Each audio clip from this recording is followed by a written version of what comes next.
Very much for staying with us. Time now for African News with me, Georgia Calvin-Smith. Tonight, pretty much the whole of Sierra Leone's population is facing the first of a 3-day stay-at-home order as health workers go door-to-door looking for hidden patients suffering with the deadly Ebola virus. Also, a Nigerian presidential hopeful says the ruling party is now up to the task of reining in Boko Haram militants.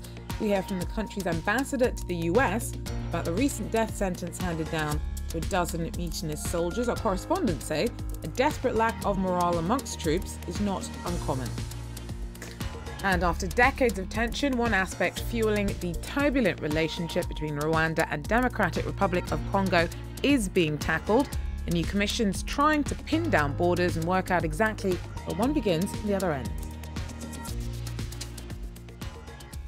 First up, zero risk does not exist, says the World Health Organization. This after 8 people were murdered trying to raise awareness about the Ebola virus amongst villagers in rural Guinea.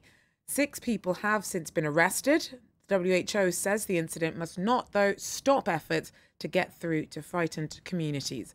Liberia and Sierra Leone are also at the heart of an epidemic which has killed thousands so far. Suspicion and fear amongst affected populations is a major obstacle to authorities. Today, Sierra Leone began a 3-day total lockdown in a bid to flush out hidden patients. The streets of this usually bustling capital are deserted. Across Sierra Leone, its 6 million inhabitants have been ordered to stay home for the next 3 days. 30,000 volunteers are going door to door, handing out soap, warning on how the deadly Ebola virus is spread and looking for as yet unidentified cases. We are here to drive out this deadly disease, Ebola. We're walking around to people's houses to inform them about the disease, and we hope and pray that when we talk to people, they will listen. Everybody is indoors, which is helpful. The lockdown's gone smoothly so far, and many say they welcome the campaign.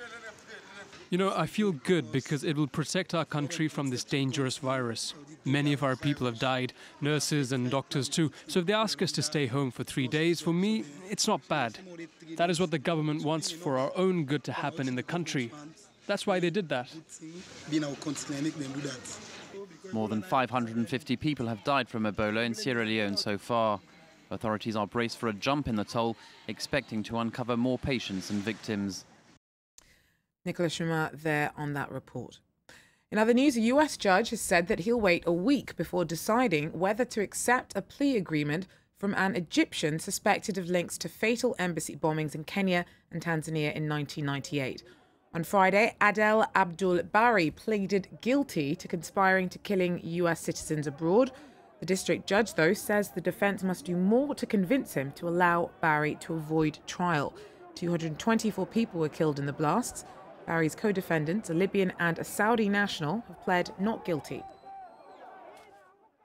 Uganda's former health minister has been named as the new prime minister after President Yoweri Museveni fired the post's previous occupant.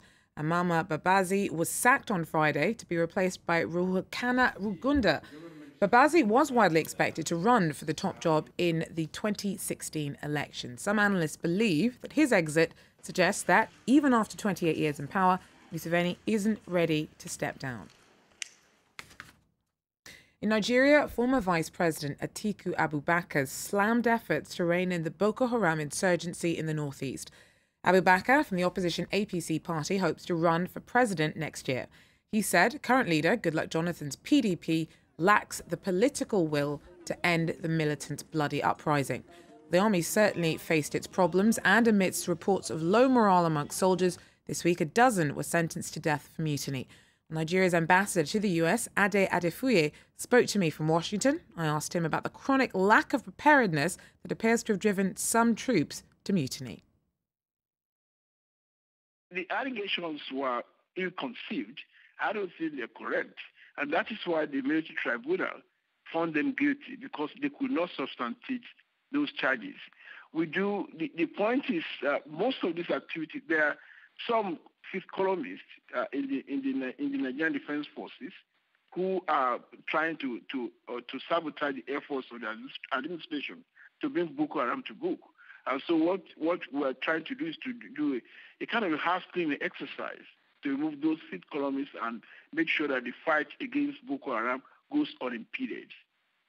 So you're saying that you do think the Nigerian army is adequately equipped to properly push back against Boko Haram? Let me say this. We were not prepared for this kind of insurgency. And Boko Haram started as a local rising, pressing local demands. But right now it has grown. It is now the West African component of the global Al-Qaeda movement. And so this is why we've sought assistance and support from our foreign partners to be able to confront the deadly Boko Haram menace.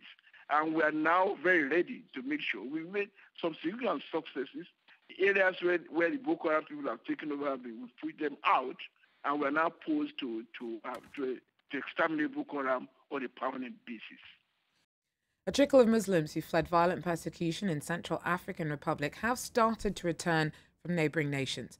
Despite safety or stability still being a long way off, some have begun seeking out their old homes. Our correspondent sent us this report. Hussein returned to Bangui alone a month ago. He had fled to Chad with his family in February. Now he keeps this shop in Kilometre 5 that belongs to a Christian who is too afraid to work in Bangui's Muslim enclave. Life here, away from his parents and sisters, is tough, but it's still better than surviving in the camps. We were living in tents. We found nothing to eat. There were no health services. I lived there for 3 to 4 months. It's not a life. In the back streets of Kilometre 5, Yaya has started to fix his house. He returned a week ago to discover it had been completely looted. They ripped the whole roof off. They took all the metal sheets off to sell them for 250 francs each. Sheets like that cost 3,500 francs. They took the doors, the electric wiring, even this, the circuit breaker. They took it. I worked for 7, maybe 10 years to be able to afford a house like this. And they destroyed it in one single day. Most houses in this residential part of Bangui are in the same state. Mamadou inspects the ruins of the home he used to live in with his 2 wives and 15 children. They are still abroad. He doesn't know how or when he will be able to bring them back and feels helpless. I can't go to the police. I have to place myself in the hands of God and find a solution. I'll build a small hut and sleep in there. I have to pardon those who did this. It's done now. They've spent all the money. For now, only a few men have returned to Kilometre 5 to find these ruins. They will have to rebuild entire lives before their wives and children can join them. James Andre there for us in Central African Republic. Well, Rwanda and D.R.C. have had a fractious relationship over the last couple of decades. Part of the trouble has been down to uncertainty about where one ends and the other begins. The new commission, though, is trying to clarify at least that point of contention. Our correspondent sent us this report. 3 months ago, these Rwandan schoolchildren were living under mortar fire. Fighting escalated, Kigali claiming that Congolese soldiers were crossing the border to steal cattle. There are Congolese soldiers who come from the hills and cross into Rwanda. But I cannot say that they voluntarily cross the border. But when they do cross over, they hurt the people. And sometimes they even kidnap them. It's difficult to separate rumour from fact in such border clashes. But to limit these incidents, Rwanda and Congo are moving to demarcate their frontier. Field visits have resulted in a joint report, which has just been adopted by the 2 parties in Rubavu, Rwanda. We are still setting boundaries and outlining a common border. We were able to agree on how to go about this process of demarcation. The 2 nations have agreed to erect 42 concrete markers, each close to 2 meters high, at a total cost of more than $1.5 million. What we are doing now is building a solid relationship that will allow our countries to develop harmoniously. Incidents that arose out of ignorance about the borders should now be a thing of the past. The demarcation process will result in hundreds of residents in both Rubavu and Goma being relocated in order to create a 12-metre wide neutral zone. The two parties will meet again in 2 months, this time in Congo, to review progress. This capacity to work together has already created new hope for peace in the region. That wraps up African news from me, but stay with us, more coming up.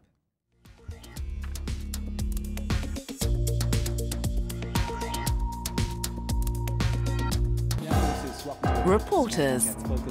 The day after the 9/11 attacks, 6 Algerians were arrested in Bosnia-Herzegovina. They were accused of preparing new attacks against the US, but were ultimately acquitted by Bosnian courts. On the day of their release, US agents took them by force to a then unknown destination, Guantanamo Bay. Some spent over 12 years there. Throughout their detention, they never stopped claiming their innocence. Today they are free, but are closely monitored. Who are they really, these Algerians from Guantanamo?